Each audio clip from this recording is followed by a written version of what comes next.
The atoning sacrifice of Jesus Le Christ sacrifice expiatoire de Jésus-Christ a été appelé l'événement le plus marquant de tous, depuis le matin de la création jusqu'au temps infini de l'éternité. Ce sacrifice est au centre du message de tous les prophètes. Il a été préfiguré par les sacrifices d'animaux prescrits par la loi de Moïse. Un prophète a déclaré que tout leur sens réside dans le fait qu'ils annoncent ce grand et dernier sacrifice, oui, ce sacrifice infini et éternel du Fils de Dieu. Jésus-Christ a enduré une souffrance incompréhensible pour s'offrir en sacrifice pour les péchés de tous. Ce sacrifice offrait le bien absolu, l'agneau pur et sans défaut pour la mesure absolue du mal, les péchés du monde entier. Selon les paroles mémorables d'Eliza Snow, il vint sur terre de plein gré et gage précieux, son sang, sa vie, il a donné pour nous ouvrir les cieux. Ce sacrifice, l'expiation de Jésus-Christ, est au centre du plan du salut. La souffrance incompréhensible de Jésus-Christ a mis fin au sacrifice par effusion de sang, mais elle n'a pas mis fin à l'importance du sacrifice dans le plan de l'Évangile. Notre Sauveur nous demande de continuer d'offrir des sacrifices. Mais ce qu'il commande maintenant, c'est de lui offrir en sacrifice un cœur brisé et un esprit contrit. Il commande aussi à chacun de nous aimer et de nous servir les uns les autres, dans le fond, de copier à une petite échelle son sacrifice à lui, en faisant celui de notre temps et de nos priorités égoïstes. Dans un cantique inspiré, nous chantons « Que de faveurs viennent du sacrifice ». Je vais parler des sacrifices que nous faisons sur terre et que notre Sauveur nous demande de faire. Je ne parlerai pas des sacrifices que nous sommes obligés de faire, ou des actes qui peuvent être motivés par un avantage personnel plutôt que par le service ou le sacrifice. L'histoire du christianisme est marquée par le sacrifice, y compris le sacrifice suprême. Au début de l'ère chrétienne, à Rome, des milliers ont connu le martyre pour leur foi en Jésus-Christ. Au cours des siècles qui ont suivi, alors que les controverses doctrinales divisaient les chrétiens, certains groupes en persécutaient d'autres et les mettaient même à mort. Les chrétiens tués par d'autres chrétiens sont les martyrs les plus tragiques du christianisme. Beaucoup de chrétiens se sont volontairement sacrifiés, motivés par leur foi en Christ et le désir de le servir. Certains ont choisi de consacrer leur vie entière au service du Maître. Ce groupe noble comprend les ordres religieux de l'Église catholique et les personnes qui ont rendu service toute leur vie comme missionnaires chrétiens des différentes confessions protestantes. Leur exemple est motivant et inspirant. Mais la plupart des croyants ne sont pas censés consacrer leur vie entière au service de leur religion, ni capables de le faire. Pour la plupart des disciples du Christ, le sacrifice implique ce que nous pouvons faire quotidiennement dans notre vie personnelle ordinaire. À cet égard, je ne connais aucun groupe dont les membres font plus de sacrifices que les saints des derniers jours.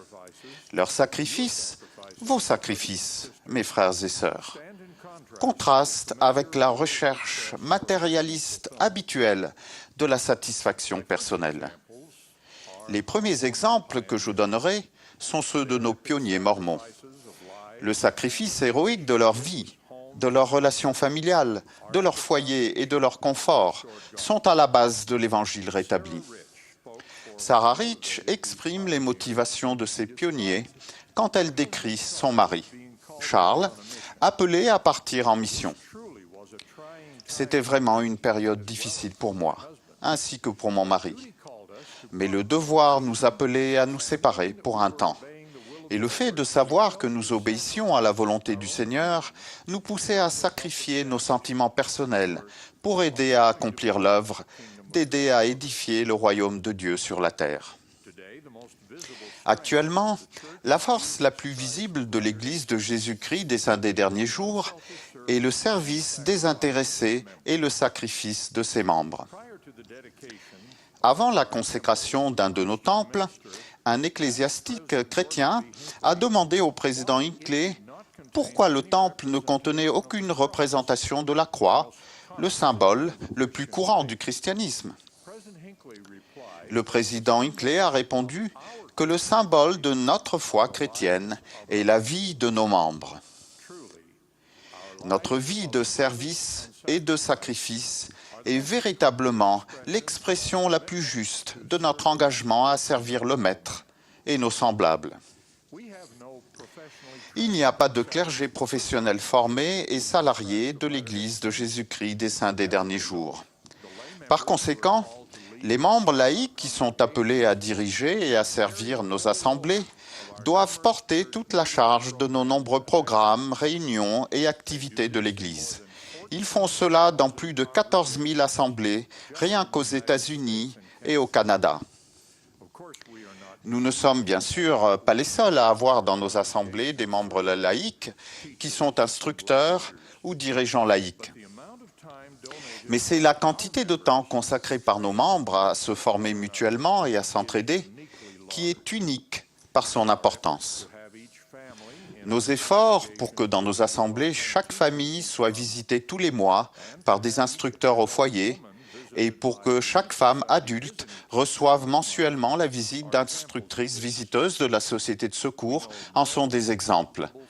Nous n'avons pas connaissance d'un service comparable dans aucune organisation dans le monde. L'exemple le mieux connu du service et du sacrifice propre au sein des derniers jours est le travail de nos missionnaires. Il y a actuellement plus de 50 000 jeunes gens et jeunes filles et 5 000 hommes et femmes. Ils consacrent 6 mois à 2 ans de leur vie à enseigner l'Évangile de Jésus-Christ et à fournir un service humanitaire dans plus de 160 pays du monde.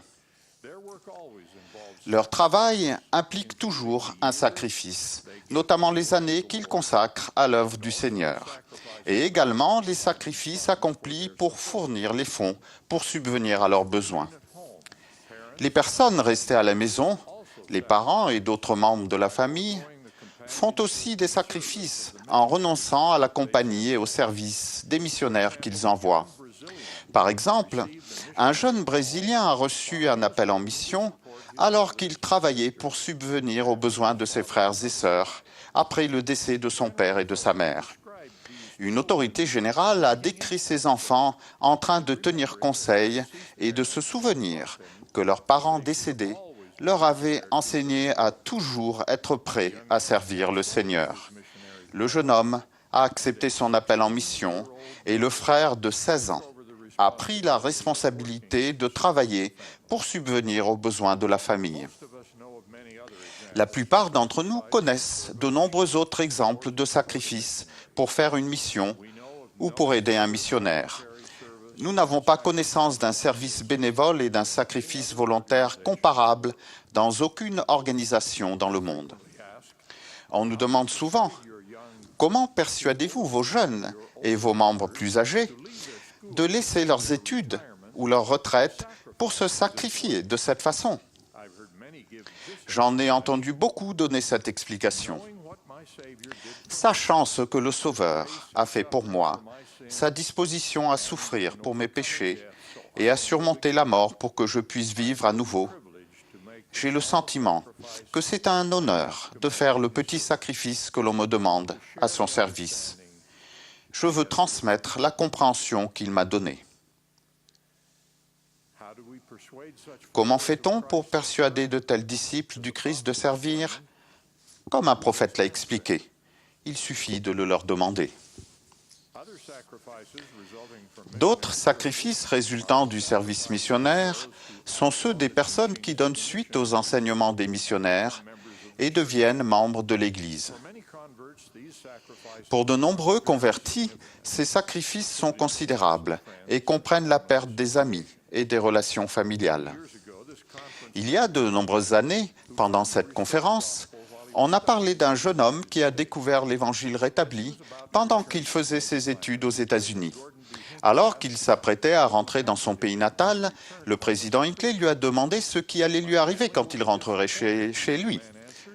Le jeune homme a répondu « Ma famille sera déçue. Elle me rejettera probablement et fera comme si j'étais mort. Quant à mon avenir et à ma carrière, je risque de voir se fermer toutes les portes. » Le président Hinckley a demandé « Êtes-vous disposé à payer un tel prix pour l'Évangile ?» Les larmes aux yeux, le jeune homme a répondu « Il est vrai, n'est-ce pas ?» Quand cela fut confirmé, il répondit « Alors rien d'autre ne compte. » Voilà l'esprit de sacrifice qui anime beaucoup de nos nouveaux membres. D'autres exemples de service et de sacrifice se manifestent dans la vie des membres fidèles qui œuvrent dans nos temples. Le service au temple est propre au sein des derniers jours, mais tous les chrétiens doivent pouvoir comprendre l'importance d'un tel sacrifice. Nous, saints des derniers jours, n'avons pas de tradition de service au sein d'un monastère, mais nous pouvons toutefois comprendre et respecter le sacrifice des personnes dont la foi chrétienne les motive à consacrer leur vie à cette activité religieuse. L'année dernière, au cours de cette conférence, le président Monson a raconté un exemple de sacrifice en rapport avec le service au temple. Sur une île lointaine du Pacifique, un père, saint des derniers jours fidèle, a fait pendant 6 ans un travail physiquement pénible, loin de chez lui, pour gagner l'argent nécessaire pour emmener sa femme et ses 10 enfants pour être mariés et scellés pour l'éternité dans le temple de Nouvelle-Zélande. Le président Monson a expliqué « Les personnes qui comprennent les bénédictions éternelles qui proviennent du temple savent qu'aucun sacrifice n'est trop grand, aucun prix n'est trop élevé, aucun effort n'est trop pénible pour recevoir ces bénédictions. » Je suis reconnaissant des exemples merveilleux d'amour chrétien, de service et de sacrifice que j'ai vus parmi les saints des derniers jours. Je vous vois remplir vos appels dans l'Église, souvent au prix de grands sacrifices de temps et de moyens. Je vous vois faire des missions à vos propres frais. Je vous vois faire de bon cœur, don de vos talents professionnels au service de vos semblables. Je vous vois prendre soin des pauvres par vos efforts personnels et en contribuant au programme d'entraide et au service humanitaire de l'Église. Tout ceci est confirmé par une étude nationale qui a conclu que les membres pratiquants de l'Église de Jésus-Christ des Saints des Derniers Jours se portent davantage bénévoles et font plus de dons que l'Américain moyen, et qu'ils donnent plus généreusement de leur temps et de leur argent que la tranche supérieure de 20% des personnes religieuses en Amérique. De tels exemples nous fortifient tous. Ils nous rappellent les enseignements du Sauveur. Si quelqu'un veut venir après moi, qu'il renonce à lui-même. Car celui qui voudra sauver sa vie la perdra. Mais celui qui la perdra à cause de moi la trouvera. C'est peut-être dans notre famille que l'on trouve les exemples les plus courants et les plus importants de service et de sacrifice désintéressés. Les mères se dévouent pour avoir des enfants et se consacrent à leur éducation. Les maris donnent de même pour subvenir aux besoins de leurs femmes et de leurs enfants. Les sacrifices impliqués dans le service d'importance éternelle rendu à notre famille sont trop nombreux pour être mentionnés et trop connus pour avoir besoin de l'être. Je vois aussi des saints des derniers jours désintéressés adopter des enfants, y compris des enfants qui ont des besoins particuliers, et chercher à leur donner l'espoir et les possibilités dont ils étaient privés auparavant. Je vous vois prendre soin de membres de la famille et de voisins qui souffrent d'anomalies congénitales, de maladies mentales et physiques et des effets de l'âge. Le Seigneur vous voit, lui aussi, et il a dit à ses prophètes de déclarer que lorsque vous faites des sacrifices les uns pour les autres et pour vos enfants, le Seigneur vous bénit. Je pense que les saints des derniers jours qui rendent un service désintéressé et font des sacrifices en imitant avec vénération notre Sauveur observent des valeurs éternelles dans une plus grande mesure que n'importe quel autre groupe de personnes. Les saints des derniers jours considèrent leur sacrifice de temps et de moyens comme faisant partie de leur formation et de leur qualification pour l'éternité. C'est une vérité révélée dans Lectures on Faith qui enseigne qu'une religion qui n'exige pas le sacrifice de tout n'a pas le pouvoir de produire la foi qui est nécessaire à la vie et au salut. C'est par ce sacrifice, et seulement par lui, que Dieu a décrété que les hommes pouvaient obtenir la vie éternelle. À l'image du sacrifice expiatoire de Jésus-Christ qui est au centre du plan du salut, nous, les disciples du Christ, devons faire des sacrifices personnels pour nous préparer à la destinée que ce plan nous offre. Je sais que Jésus-Christ est le Fils unique de Dieu, le Père éternel. Je sais que grâce à son sacrifice expiatoire, nous avons l'assurance d'accéder à l'immortalité et la possibilité d'avoir la vie éternelle. Il est notre Seigneur, notre Sauveur et notre Rédempteur, et je témoigne de lui, au nom de Jésus-Christ. Amen.